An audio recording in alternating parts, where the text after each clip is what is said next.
We are entering the 9th year of Hello Games' No Man's Sky. 30-some updates later that were all free, I think it's safe to say that the perception of what we got almost 10 years ago has wildly shifted. And we've entered the year 2025 with a bang and the world's Part 2 update. It's time to once again talk about the state of No Man's Sky and this update's greater experience on the game as a whole. Here is my review.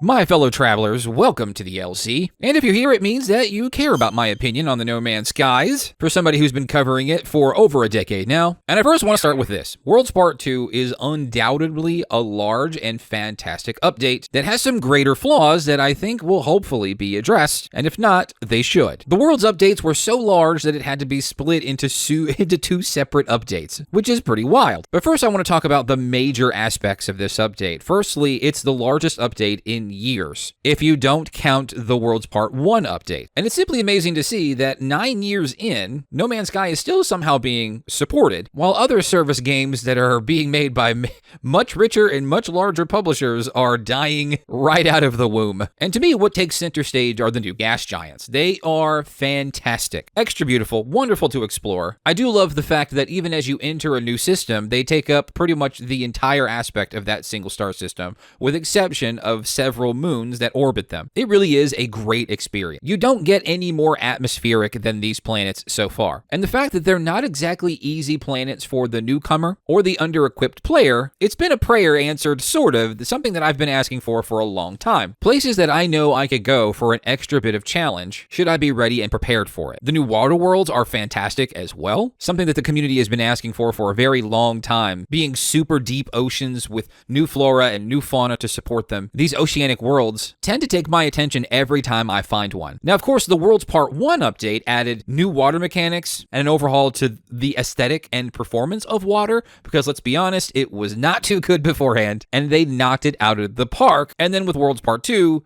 they outdid themselves. Water now behaves to physical objects that touch it. Larger updates or larger items that impact the water create gigantic waves, which is phenomenal. And it's nice to see the water have some life. I remember years ago asking for water that would be akin to something like Sea of Thieves. And honestly, I believe they've pretty much accomplished that, more or less. It's so good that I can sit there and just stare in awe at how well it looks, like how beautiful it is. Now water can be so calm, it doesn't even move at all. So imagine just floating on top of or above water that isn't moving and reflecting everything above it. It truly is a sight. Now, something else to call out here, and I know myself and several of my friends in the community have been asking for new types of generation and, talking about variation in the terrain generations and such. Not only did they give us new types of planets to explore, they gave us improved generations for exclusive planets to explore as well. But some of you who came along a little bit later in the game after launch may not know this, but those of us who have been here since day one,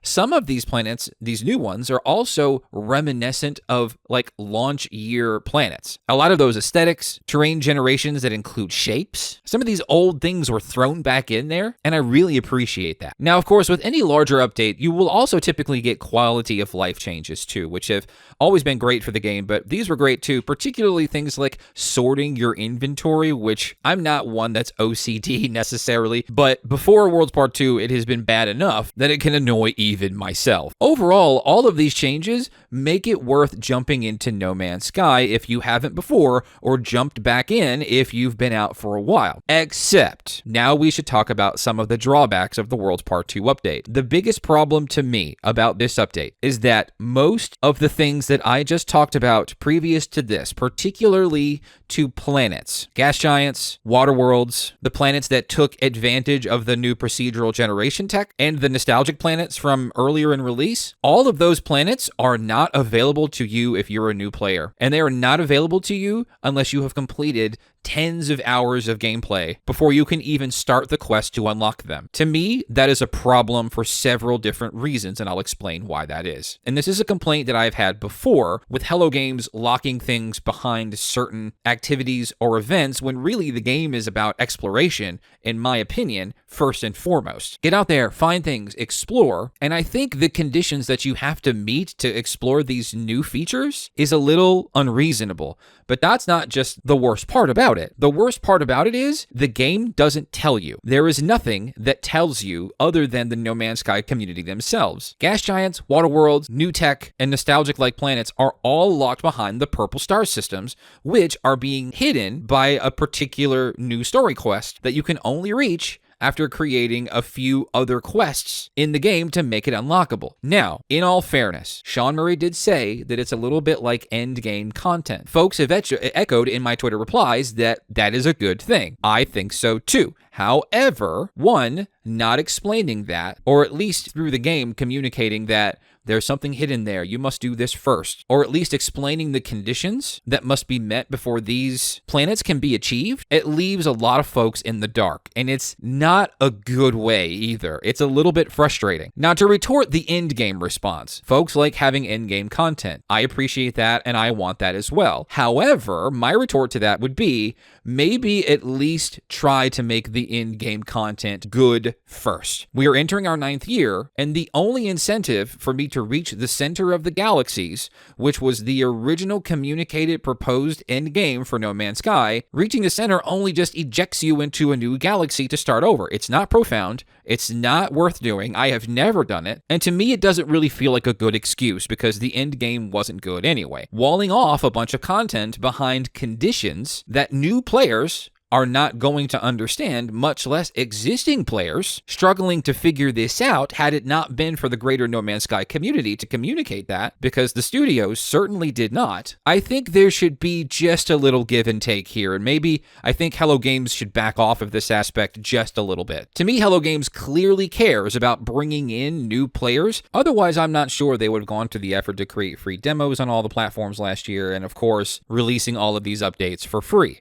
So it feels a little bit like a slap to new players who are buying in, especially seeing the new content that was just added, and then finding out after the fact that they don't have access to that until, 30, 50 hours later? I forget how long, but it's hours worth. Otherwise, after all the bug fixes have gone in and some of the game-breaking bugs have been addressed, it is worth the effort to do this. And it is really nice that there is story content in the game that you could choose to partake in. I just find it unfortunate that choosing not to do that punishes you by limiting your access to the new content for the most part. And in that same vein, the new Titan expedition that's scheduled to come out sometime soon is still not out yet. And it once again does what I kind of hate about these expeditions, is once again exclusively locking content down behind the expedition. For those of us who cannot do the expedition, or just simply don't like the expeditions, we're penalized by not going through it. I do think, particularly to the ships and other rewards that come with the expedition, there should be secondary ways to achieve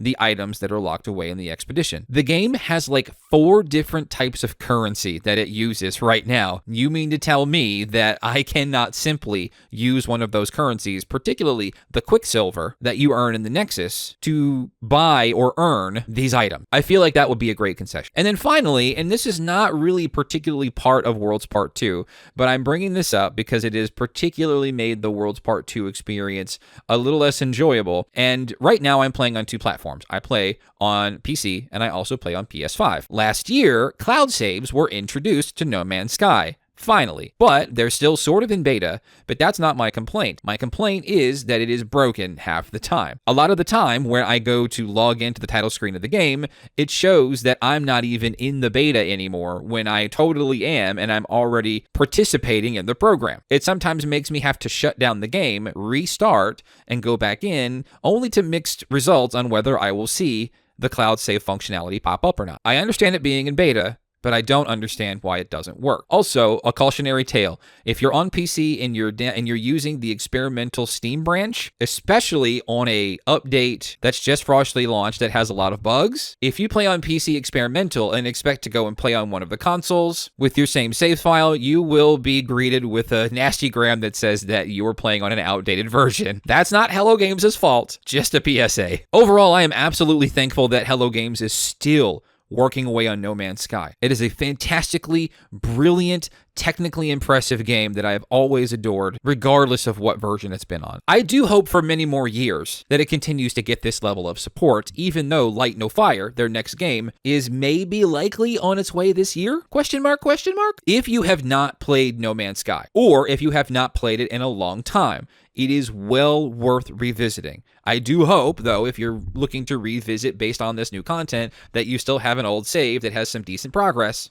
Or you might find yourself carving out a weekend to go through a couple of campaign-style missions to gain access to it. My fellow travelers, what do you think of the state of No Man's Sky in 2025 and the World's Part 2 update? Please do leave that in the comments below, and like and subscribe if this review was beneficial to your No Man's Sky experience. And of course, would love to see you hang around for more coverage of No Man's Sky and all things video games. See you later!